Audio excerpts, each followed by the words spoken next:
Hey, welcome to BIA Live with BuckeyeGrove. Had to think about the name of all this. A lot going on right now. Ohio State has landed its man, JT Tuimoloau, five-star defensive end from the state of Washington here on July 4th.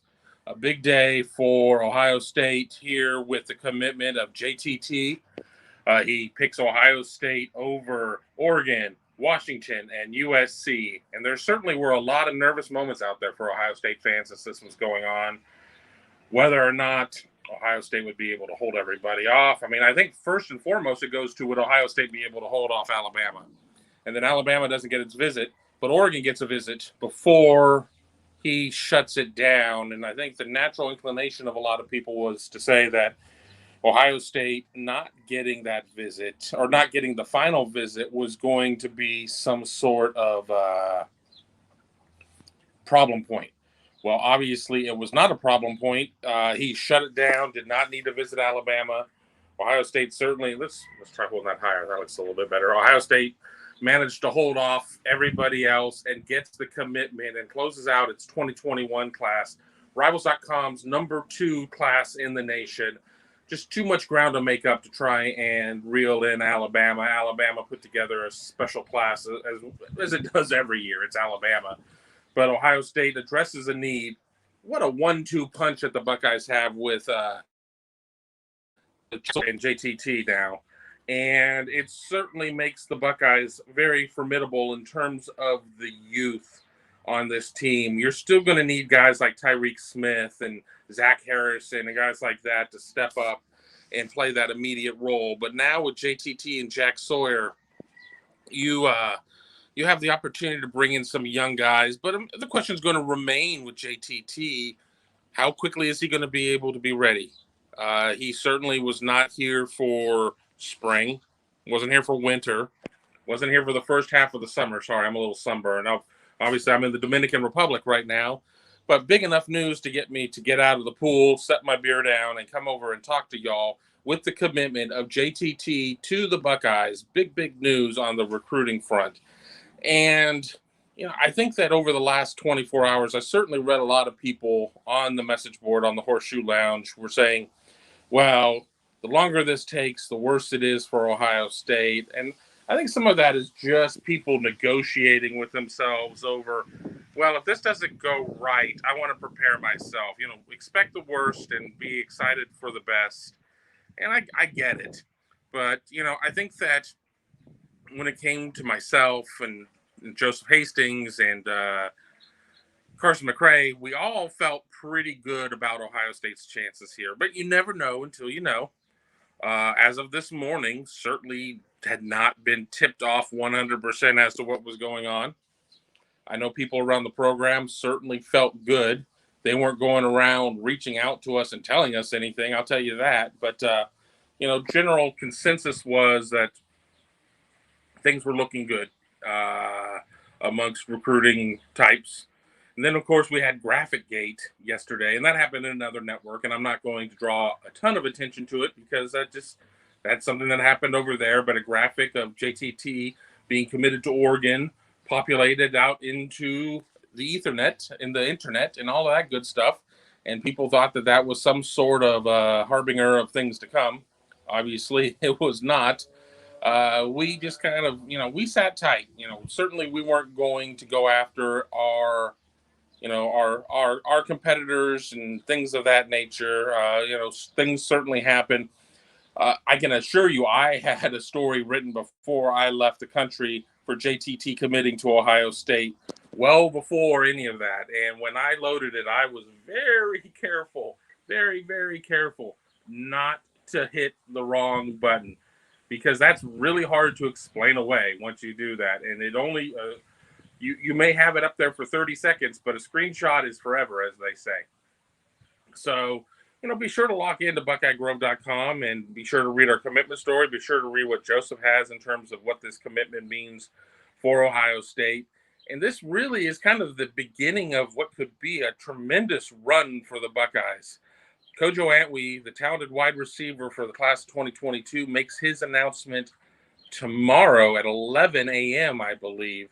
I recently put in a future cast for him to go to Ohio State. Hearing a lot of positive things there. And then you have another couple of names with Chris McClellan and Cam Dewberry, who both are looking very positive for Ohio State as well. I have future casts in for both of them as in addition. So a lot of talent out there that could be committing to Ohio State. Sorry, I don't have a tripod with me here. That could be committing to Ohio State over the next couple of days. But, finally the 2021 class has been put to bed. JTT is committed to Ohio State. There certainly was a lot of anticipation, nerves, all of that. I mean, all the things that you would expect when it comes to a commitment of this stature. And a lot of people have said, "Oh, best talent to come out of the Northwest in X amount of years." Ohio State certainly has been able to go up there and go into Washington State and get Emeka Egbuka, part of the 21 class, be able to go get G. Scott Jr., part of the 20 class, I believe. Ohio State certainly opening the door in the state of Washington. I don't know if that's going to be something that the Buckeyes are going to maintain. I think a lot of that depends on how good the talent is coming out of the state for XYZ period of time. So you just don't know. But something that Ohio State's done a really good job of, and I think this goes back really to Urban Meyer, is identifying areas that are vulnerable for poaching. And Ohio State's been able to poach Washington State. Kind of late. Kind of late on what? On my announcement? I had to get some stories posted. I had to get back to my room. There's a 4th of July party going on here at the resort. Very loud. It took me a minute to get looped into the internet. So, yeah, this wasn't going to be, I didn't think I was going to be able to take away from his announcement on that CBS Sports HQ. This is more of an immediate reaction. We also have a podcast that may or may not have been recorded earlier in anticipation of this move. So that's part of his commitment story. But, back to my point is that when you look at Ohio State being able to recruit Washington State, I've seen times where Ohio State's been able to go out and recruit Texas, obviously, Virginia, or the DMV area. The Buckeyes have done a really good job of identifying areas where maybe the traditional powers are not being able to get out there and land the kids that you would expect them to land. And Ohio State, being the national brand that it is, being a perennial regular in the college football playoff, all of that is part of it. Let's jump back in here. What time is in the Dominican Republic? It's 4:28. I have a poolside room, like a little private pool that we share with like 8 other rooms. A lot of shade here. I opted to come out here and do it here instead of by the regular poolside just because it would have been loud and a lot to compete with. But I had some plans in place to get some of the hotel staff, the entertainment crew to be involved. But obviously I had to run back to my room for another reason, to get the podcast posted. So I didn't have the opportunity to stay out there. So it kind of is what it is.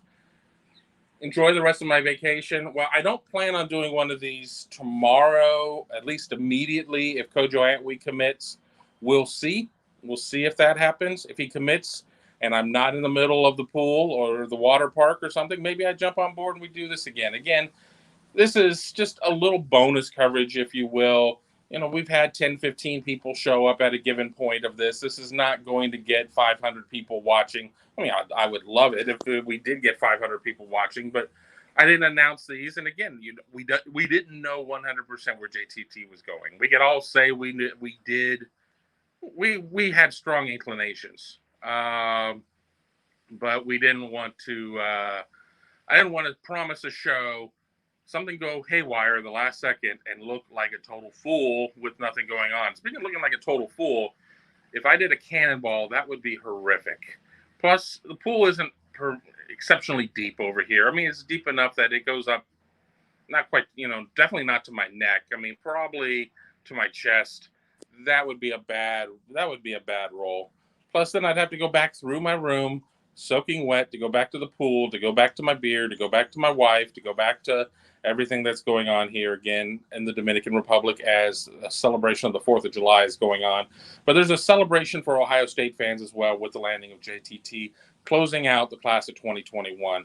Huge get for Ohio State, huge get for Ryan Day, huge get for Larry Johnson.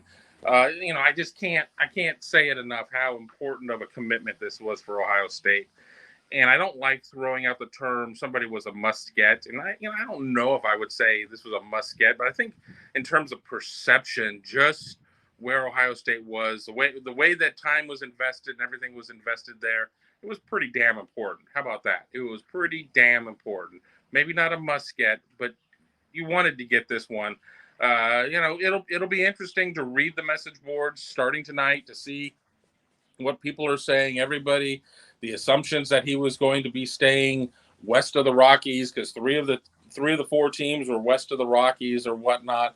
No, I had to kind of laugh at that. And again, I'm not laughing at people's opinions. Everybody's entitled to their opinions, but if he wanted to stay to the West Coast, I mean, I don't know why he would have had any teams east of the Rockies at that point. So players want to play in front of their families, but every Ohio State game is going to be on national television, one way, shape, or form.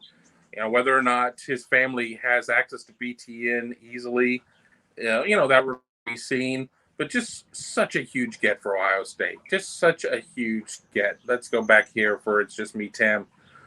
Absolutely, Ohio State with Larry Johnson there, certainly defensive end university in a lot of ways, shape, and forms.